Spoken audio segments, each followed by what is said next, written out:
Hello and welcome back. Computers are awesome to YouTube channel, and this is a weird Innovator web surfer computer from like the 1990s. I got it from the thrift store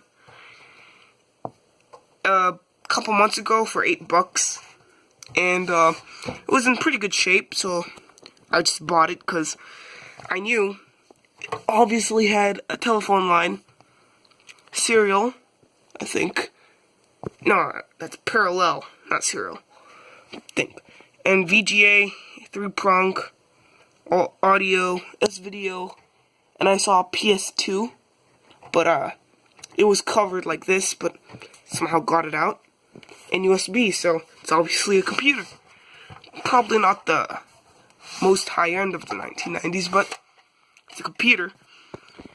And, I bought it, so yeah, I told you that a million times, but I really don't know much about it. Turned it on. Keyboards don't work with it, so it's not very useful. Don't even know the memory of it. Actually, I'm gonna open it up with the screwdriver if it wants to open up. So, yeah, this screwdriver is not gonna go in. So, yeah, this computer is just pretty cool. It has a little Cyrix Socket 7 CPU, and it uses I think it's not PC100, it's a older type of RAM, probably like 16, maybe 32 megs. I'm just gonna do a quick teardown. It's not dusty at all inside, and it does boot, but it doesn't get very far because you have to press a key.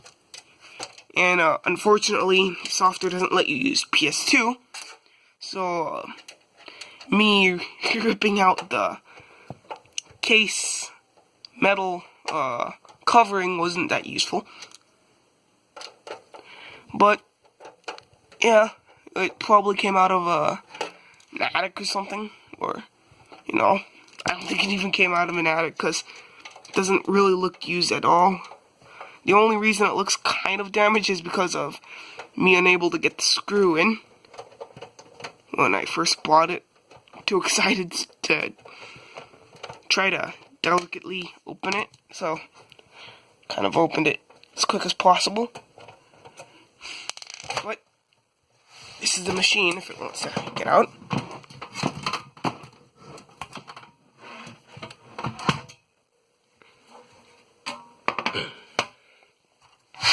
Now, this is the Cyrix CPU, and I know that Cyrix went under the bus, quite a long time ago, and this is a Cyrix GPU, I think, or it might be a math coprocessor. Sorry, got, a little, cold or flu or something.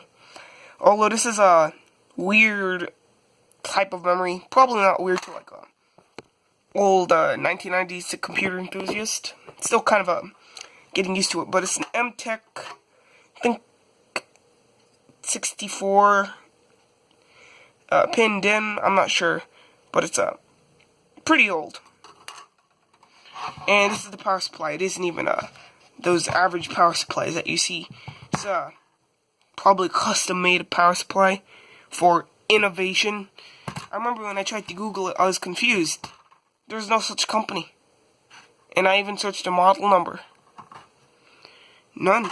So it's, must be a company that went under the bus quite a long time ago because of the recession. Or this is possibly like a super rare thing that could be worth something. Not sure. Who knows? But, yeah, I think this is boot drive, not boot drive, but like the memory, not RAM, but ROM that has operating system on it. I think it's this Disk on Chip 2000, but it could be anything. I think this is the BIOS chip, but yeah, I don't know much about this computer because yeah, I haven't really seen the schematics online for the motherboard and all, like those other common brand name computers. But that's what's interesting about this computer. It may not be very interesting, but you know, it's just pretty cool. And you know what's pretty cool? This button right here. It's actually one of those old style buttons that actually goes to the power supply. Like, here's the plug right here for the button, I think. So it's a button that just cuts off the power physically, I think. It's not like the button that turns off the motherboard itself. And as you see, the CR2032 battery is pretty bloated, and some telephone port card. So yeah, this computer is probably not designed for any task other than browsing the web. So this computer would be absolutely useless in today's standards, because we use wireless nowadays and Ethernet, and I don't think much people use telephone lines to go on the internet anymore. But this is just a pretty cool piece of old technology. Got it because, well, I mess around with old computers.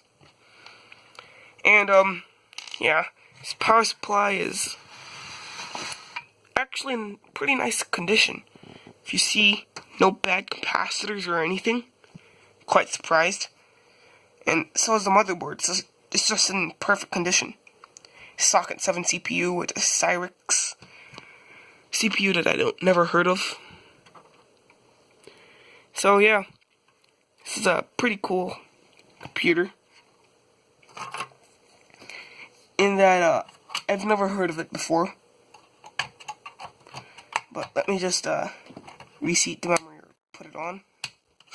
So it does turn on, and does kind of boot, but can't get any farther than that.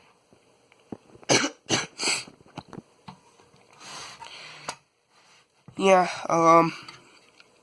so I don't really think I know what to do with this computer. I might see how much computer of this age and type is worth, and attempt to sell it as parts not working. Well, yeah, I think so. And sorry for my voice, it's just I have a flu or cold or something, and my throat is sore and I'm losing my voice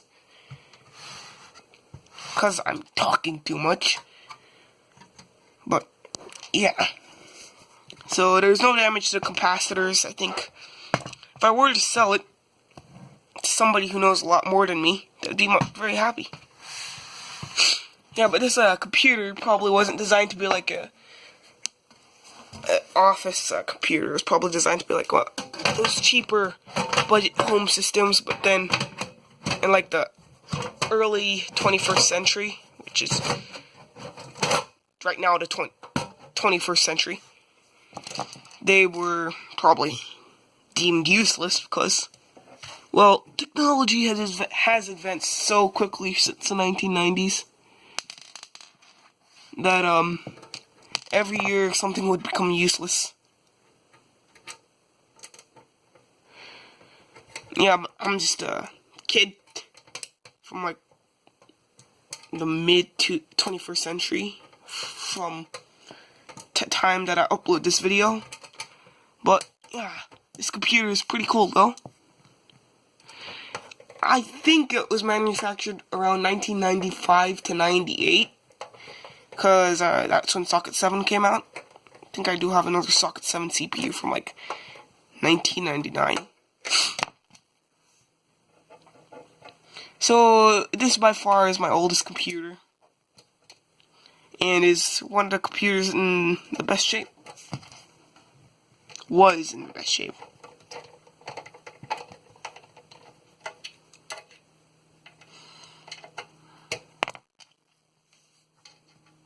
So, yeah, this computer is quite interesting,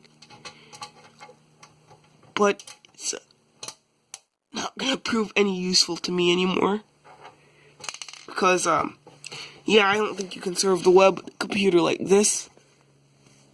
the best, no, not the best, probably the most crappy thing you could search on, maybe this, but I guarantee it's gonna be so slow that you're just gonna want to just look at it and just keep it until it gets worth a little something, not just use it.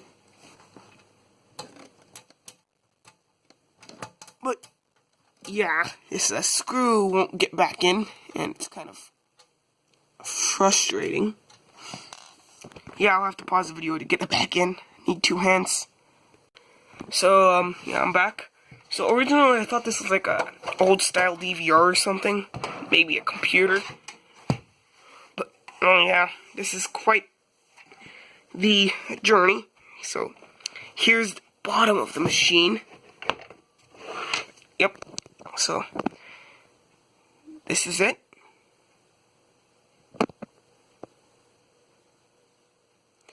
Internet terminal, that's what they call it. Web Surfer is a registered trademark of Web Surfer Inc. And let's see if I can get the model number. And I can guarantee you that when you search it up, there's no such thing as this. Well, I mean, there is, but it's not on the internet. So it's WSSTB 1030, and it's manufactured by Innovator Corporation, and its serial number is P99460295. So yeah, this thing is pretty old and pretty interesting little machine. But yeah, that's about all I've got to say. And yeah, I think this is infrared. Not sure. I don't think so. But yeah, this might be like something you could use, like if you're not a computer enthusiast back in the 90s. Well, certainly nowadays there's much better ways of getting onto the internet. Yeah, but that's about all I've got to say. And if you like this video, please like it and subscribe. And last but not least, please comment if you know anything about this computer. And yeah, just kind of want to know, because I haven't really gotten to know much about this machine. But that's about it for this video, and bye.